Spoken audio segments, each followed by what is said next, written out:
Pascal gets in his Tesla. Sanders puts the joke book to the window. Pascal rolls the window down.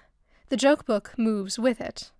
Sanders holds it as long as he can until the window is shorter than his book, and he puts his book away. No one ever died from letting someone tell jokes, Pascal. I'm a platform, Sanders. The audience determines who goes on stage at my club. That's not me.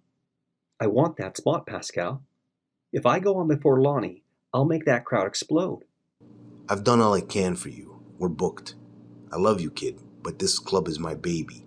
I can't risk you ruining the show. I have to showcase what keeps my lights on. I'm not going to be a martyr. The Tesla pulls away. Sanders throws a Twix and hits the car. The car stops, and Pascal looks back out the window.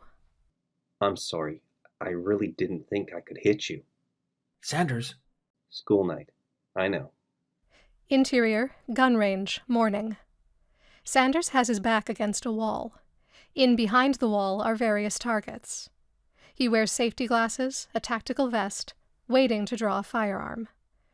An arm offers him earmuffs. Ear protection is for pussies. A loud, intense buzzer sounds down. The last buzz indicates it's time to shoot, and the color of the room turns red. Sanders spins and draws his firearm. He unloads his clip in about 10 seconds at different targets. The end buzzer sounds, and Sanders sets the empty firearm on a counter. Now that you've seen how it's done, who wants to give it a shot? Sanders turns to wowed kindergartners with no ear guards. Interior, office, later. Gun range boss looks out a window, playing with the blinds.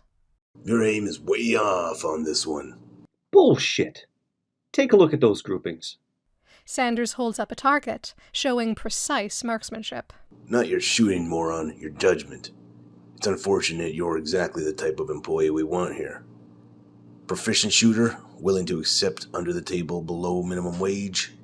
Proficient? Sanders looks at his target, confused by a perceived insult. The range will survive. Hell, we profited. That's why I hate to let you go, but it's exactly what I'm going to do. Sanders slaps a crinkled piece of paper on the desk. What's this? My letter of resignation. I'd like to save my dignity. That's not going to be an option. I can't allow any record of you ever working here. So we're going to sneak you out here past all those angry parents. Gun range boss puts aviator sunglasses, a bomber jacket, a trucker cap, and a fake mustache on the desk. You'd rather I look like a sexual predator than someone who was trying to teach proper gun safety? Exactly, Sanders. Those are children you brought here. And you failed to provide them with proper ear protection before discharging a firearm. Unforgivable. Sanders is outfitting himself with the provided gear. Gun range boss snaps a Polaroid of him. He fans it and thumbtacks it on a corkboard labeled Banned for Life. Can I bring this stuff back later? I'm meeting someone. I'd like to give the range a proper farewell. No, it's on the house. Don't come back. Ever. Not ever. Unless you're a paying customer. In which case, we'll take your money. Interior, BJJ Gym, day.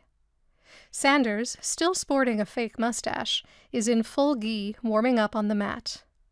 He spots Gilda at the front desk. She drops her bag. Immediately, he runs over to pick it up. Let me carry that for you. I'm not going anywhere. Still, just being a gentleman.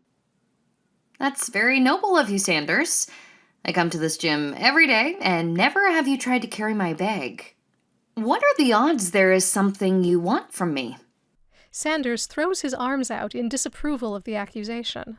And why are you wearing this fake? Gilda tries and fails to Band-Aid rip the fake mustache. Ouch! Okay. You don't have to torture me. I'm not torturing you. I'm trying to help you look less ridiculous. Gilda inspects the mustache to see why it doesn't rip off. I want you to convince your father to put me on before Lonnie. I can't get away from that place. Gilda walks over to the mat to stretch.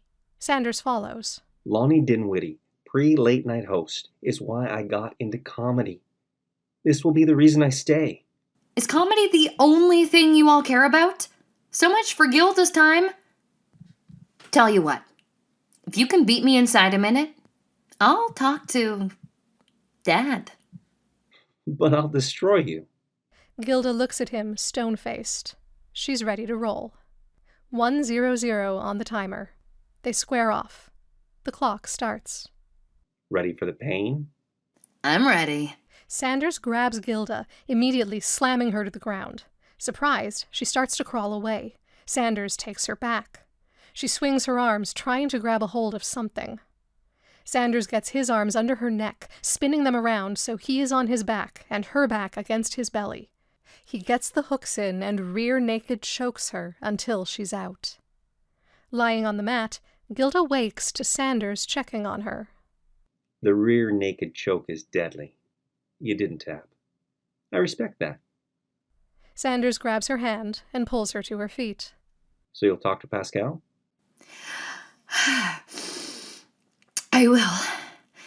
And tell him to ban you from the building, psycho. No, a psycho would kill someone on the lineup to open up a spot. Gilda grabs her gear and limps her way to the door. The scary thing is, I can't tell if you're joking. I'm a comedian.